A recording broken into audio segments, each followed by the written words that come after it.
کر پیو، دائیں ہاتھ سے پیو، اور جب پی چکو تو آل محمد پر صلوات بھیج دو، دشمنوں پہ لعنت کر دو۔ یہ پانی پینے کا عمل عبادت ہے خدا کا۔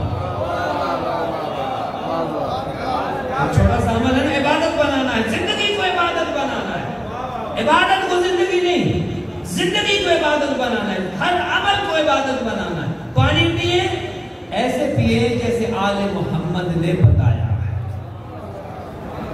ہم پر درود بھیج کر پیئے، ان کے دشمنوں پر لعن کر کے پیئے، تو پانی پینے جیسا عمل عبادت بن جائے گا۔ اچھا چلنا کوئی عبادت نہیں، یہ چلتے ہیں، آپ ہم گلیوں میں چلتے ہیں، آتے جاتے ہیں، چلتے ہیں، چلنا کوئی عبادت، لیکن اگر اسی چلنے کو کہ جو عام چلنا ہے مشی بنا دے، سمجھ رہے آپ؟ عمل کو، ہر عمل کو عبادت بنانا ہے، پوری زندگی کو عبادت بنانا ہے، وہی چلنا کہ جو عام چلتے ہیں، اگر آل محمد کی خوشنودی کے لیے اور عزائے حسین میں وہ جلوس ہو، یا نجف سے کربلا کا سفر ہو، یا آپ کے گلی محلوں میں جو آپ مشی کرتے ہیں اہل بیت کے ذکر میں، اگر وہ چلنا اہل بیت سے جڑ جائے تو وہ چلنا عبادت بن جائے۔ کیا کرنا ہے؟ عمل کو، ہر عمل کو عبادت بنانا ہے۔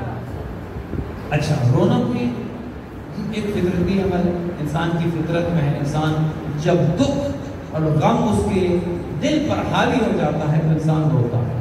کہ ہم سے پوچھا جاتا ہے کہ بتائیے یہ رونا کہاں لکھا ہے؟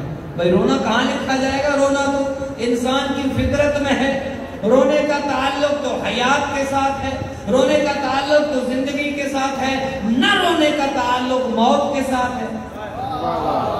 یہ بچہ جب پیدا ہوتا ہے تو روتا ہے یا نہیں روتا؟ گھر والے خوش ہوتے ہیں کہ رو رہا ہے، بچ جائے گا، کیوں؟ چونکہ رونا زندگی کی علامت ہے۔ قرآن بھی کہتے ہیں فَلْيَضْحَكُوا قَلِيلًا وَلْيَبْكُوا كَثِيرًا، کہ ہنسو کم اور رو زیادہ۔ قرآن کو رونے کا حکم دیتا ہے، اور اگر رونا فطرت میں نہ ہوتا، یہ رونا بدعت ہوتا، تو اللہ کے نبی تو معاذ بدعتیں نہیں کرتے۔ خدا کے انبیاء، جو انبیاء ہیں، جو رسل ہیں، جو مرسلین ہیں، وہ تو بدعات سر انجام نہیں دیتی۔ جو اعتراض کرتے ہیں بتاؤ یہ نوح کہاں لکھا ہے، بتاؤ یہ رونا کہاں لکھا ہے، کیوں روتے ہیں؟ میں نے کہا اگر وہی نوح ایک نبی پڑھے تو پھر کیا کہیں گے؟ اگر نبی نوح کریں اور نوح کر کے روئیں، قرآن میں یہ نوح ہے یا نہیں؟ کہ حضرت یعقوب اپنے بیٹے کو یاد کر کے پہلے نوح پڑھتے تھے، یا آسفا علی یوسف، ہائے یوسف، یہ یا آسفا علی یوسف، ہائے یوسف، کیا قرآن میں ہے یا نہیں ہے؟ یقیناً موجود ہے۔ یہ کس نے کہا؟ نبی نے کہا، حضرت یعقوب نے اپنے بیٹے یوسف کو یاد کر کے کیا کہا؟ ہائے یوسف۔ اب یوسف زندہ تھے یا نہیں تھے؟ یہ جو کہتے ہیں کہ زندہ کو ہائے کر کے نہیں رونا چاہتے۔ اچھا ایک عجیب اعتراض ہے، ہم ان کو روئیں تو کہتے ہیں زندہ ہے، زندہ کو کیوں روتے ہو؟ ہم ان سے کچھ مانگیں تو کہتے ہیں یہ مر چکے ہیں، مردوں سے کیوں مانگتے ہو؟ اب سمجھ نہیں آتی کہ کریں کیا؟ ان کو روئیں تو کہتے ہیں یہ تو زندہ ہے، کیوں روتے ہو؟ اچھا ان سے مانگیں تو کیا کہتے ہیں کہ یہ تو مر چکے ہیں، تو نہ ادھر کے نہ ادھر کے کوئی ایک ذہن بنا لیں، یا ان کو آپ زندہ مانیں یا آپ کہیں کہ یہ مر گئے ہیں۔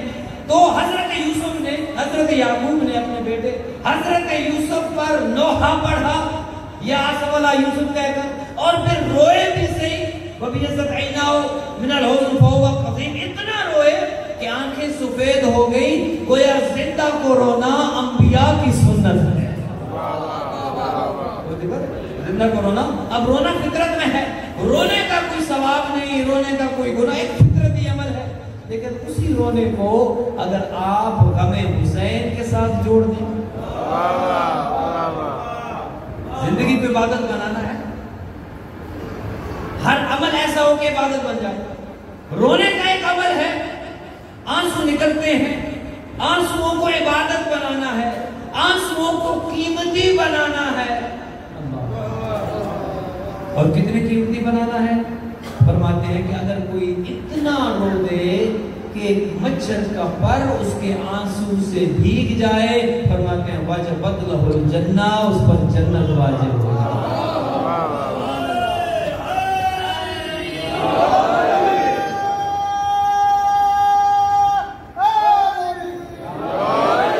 تو پیش نظر رہے کہ ہم نے زندگی کو عبادت بنانا ہے، عبادت کو زندگی نہیں بنانا، کام ایسا کریں۔ ایک چیز یہاں پر رو کر یہ بھی سن لیں کہ یہ زندگی جو اللہ نے ہمیں دی ہے، جو اللہ کی امانت ہے، اس میں مسلمان ہونے کے ناطے ہم نے سب کچھ کرنا ہے۔ زندگی کے اندر رہ کر جو دین اور دنیا کے معاملات ہم نے سر انجام دینے، دنیا کمانا بھی دین ہے۔ یہ نہیں کہ دنیا کمانا کوئی معاذ اللہ اسلام میں جائز نہیں ہے۔ لا دین لمن لا معاش اللہ، معصوم فرماتے ہیں جس کی معاش نہیں اس کا دین ہی کوئی نہیں ہے۔ خدا ایسے حال کو پسند نہیں کرتا، خالق تو ایسے حال کو پسند کرتا ہے۔ لہذا دنیا کمانی ہے وہ بھی دین کا حصہ ہے، بچوں کا پیٹ پالنا ہے وہ بھی دین کا حصہ ہے۔ پورے کا پورا ایک پیکج ہے دین کہ جس میں نمازیں بھی پڑھنی ہیں، جس میں روزے بھی رکھنے ہیں، جس میں عبادتیں بھی کرنی ہیں، جس میں مجلسیں بھی سننی ہیں، جس میں نعرے بھی لگانے ہیں، جس میں صلواتیں بھی پڑھنی ہیں، جس میں رونا بھی ہے، جس میں خوش ہونا بھی ہے، جس میں مومنین کا احترام بھی ہے، محلے والوں کے حقوق بھی ہیں، پڑوسیوں کا خیال بھی رکھنا ہے، بچوں کا احترام بھی کرنا ہے، بڑوں کی، یہ سارے کا سارا ایک گلدستہ ہے جس کا نام دین ہے۔ ہاں دین فقط، یہ جملہ بیچ میں رک کر کہہ دوں، دین فقط عبادتوں کا نام نہیں، دین فقط عقیدے کا نام نہیں، دین فقط معاملات کا نام نہیں، دین فقط اخلاق، یہ سارے کا سارا دین اس میں آتا ہے۔ یہ بعض اوقات کہا جاتا ہے نا، جب کبھی جاتے ہیں تو کہا جاتا ہے کہ مولانا بس مجلس ایسی ہو کہ فضائل کی چھل آئے، ہمیں چاہیے وہ مجلس کیسی کہ جس میں فضائل نہ ہو۔ مجلس تو ہے ہی فضائل کے لیے، لیکن یہ بھی بات درست نہیں ہے کہ فضائل ہی فضائل ہوں، وہاں پر جن کے فضائل ہیں ان کی بات نہ کی جائے۔ سمجھے فرما رہے نا؟ میں اکثر عرض کرتا ہوں اپنے دوستوں کی خدمت میں کہ جس طرح نماز کے ارکان ہیں اسی طرح عزاداری کے بھی ارکان ہیں۔ جب آپ بھی فرمائش کرتے ہیں تو ان چیزوں کا بھی ذرا خیال رکھا کریں کہ مجلس کے ارکان میں سے ایک رکن ہے شان اہل بیت۔ یہ مجلس کا رکن ہے، شان کے بغیر مجلس کیسی ہے؟ جس مجلس میں اہل بیت کی شان بیان نہ کی جائے وہ مجلس نہیں ہے، بلکہ اس لیے تو پیغمبر نے کہا کہ زینوا مجالسکم بذکر علی ابن ابی طالب، اپنی مجالس کو زینت دو، انہیں خوبصورت بناؤ، انہیں حسن دو میرے بھائی علی کے ذکر کے ساتھ۔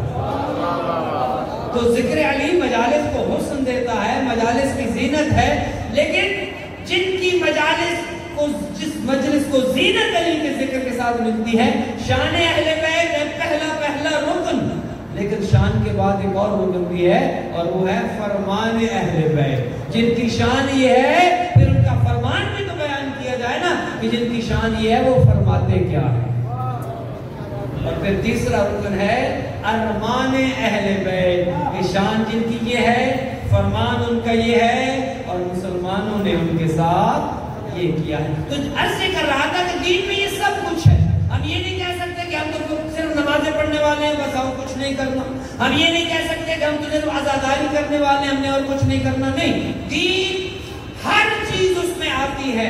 کوئی یہ نہیں کہہ سکتا کہ ماتم تو ماتم ہی کریں گے، میں کیوں ماتم کروں، میرا کام تو نمازیں پڑھنا ہے، نہیں۔ جب ایسی نمازیں لے کر جاؤ گے کہ جن میں غم حسین نہیں ہے، روایات کہتی ہیں ایسی نمازیں نمازیوں کے منہ پہ ماری جائیں۔